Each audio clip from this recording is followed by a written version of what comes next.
नमस्कार दोस्तों, मैं मुकेश सैनी।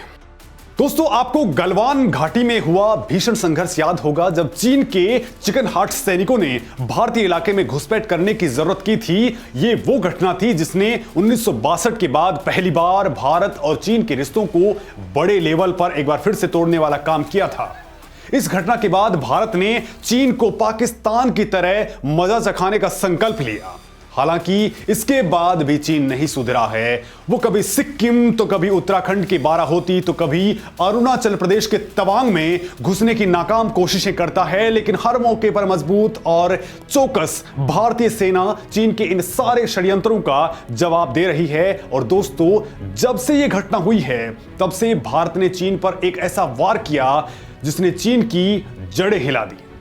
दोस्तों, भारत सरकार चीन की कमजोरी समझ चुकी है, लिहाजा चीन को जवाब देने के लिए उस पर सैन्य एक्शन से ज्यादा उसकी असली नब्ज यानी बिजनेस पर अटैक करने की प्लानिंग की है। और इसी को ध्यान में रखते हुए भारत ने चीन के डिजिटल ऐप्स पर बैन ठोक डाला।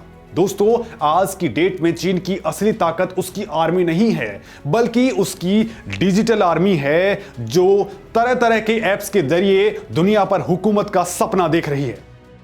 लेकिन दोस्तों, भारत ने उसकी इसी रग पर अटैक करके भारत के बहुत से डेटा को चाइना जाने से रोक डाला। इतना ही नहीं दोस्तों, चीन की तमाम कंपनियों को निगरानी की कैटेगरी में डाल दिया गया, यानी भारत में चीनी कंपनियों के सारे रिकॉर्ड चेक किए जाने लगे।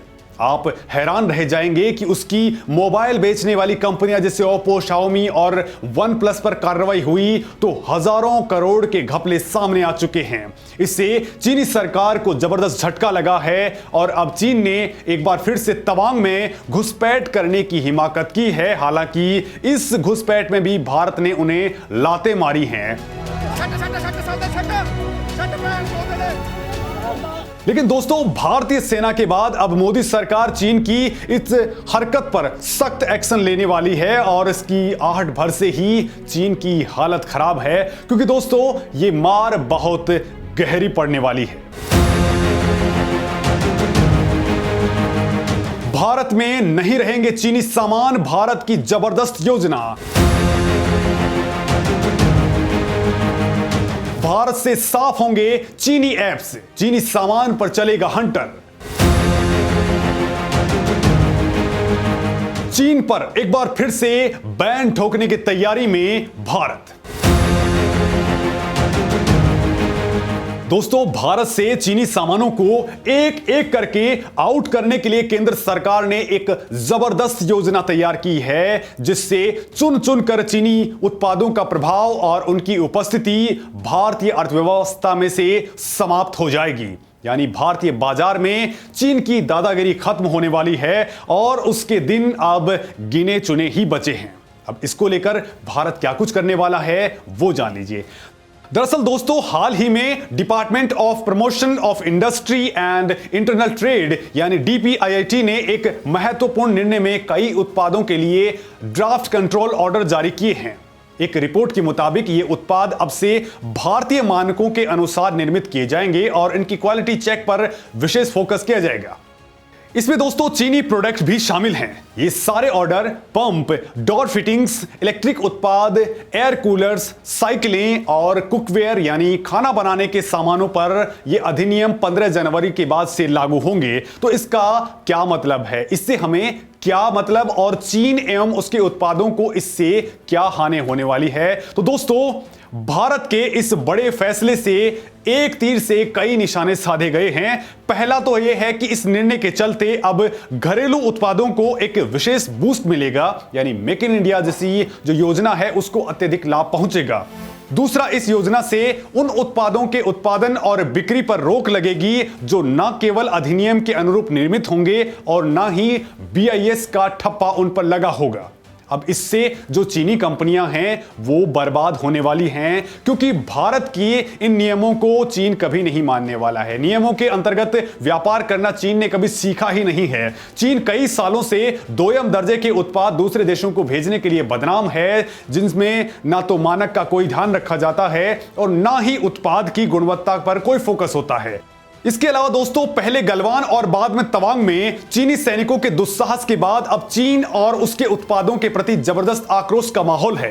दोस्तों, भारत एकदम से चीनी सामानों पर बैन लगाने के बजाय धीरे धीरे उन्हें भारत से आउट करने की प्लानिंग पर फोकस कर रहा है, ताकि भारत की अर्थव्यवस्था पर कोई भी प्रतिकूल प्रभाव नहीं पड़े और मार्केट बिल्कुल स्मूथली चलता रहे, साथ ही चीन के ऊपर भी भारत अच्छा प्रहार कर सके।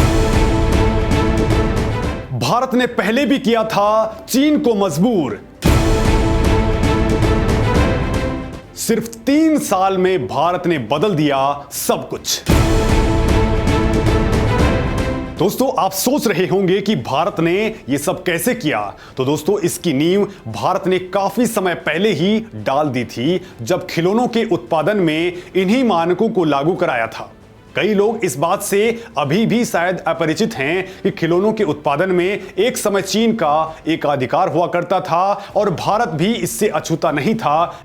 लेकिन एक विशेष PLI स्कीम और DPIIT के सतत प्रयासों के चलते ही इस एकाधिकार पर लगाम कसने में बड़ी सफलता हासिल हुई। दरअसल दोस्तों, एक समय तक खिलौने तो छोड़िए, सुई बनाने के लिए भी विदेशियों का मुंह ताकना पड़ता था। ठीक इसी भांति देश के खिलौना क्षेत्र पर चीन का बड़ा कब्जा हुआ करता था। एक समय ऐसा था जब भारत में 80% से ज्यादा खिलौने चीन से इंपोर्ट किए जाते थे, लेकिन अब स्थिति ठीक उलट हो चुकी है। 3 सालों के अंदर भारत में खिलौने के आयात में 70% की कमी आई है। जी हां दोस्तों, जुलाई 2022 में केंद्रीय वाणिज्य एवं उद्योग मंत्रालय द्वारा जारी की गई रिपोर्ट के मुताबिक पिछले 3 सालों में खिलौना आयात में 70% की कमी दर्ज की गई है। केवल इतना ही नहीं, भारत अब दूसरे देशों को भी अपने बनाए खिलौनों का एक्सपोर्ट करने लग गया है।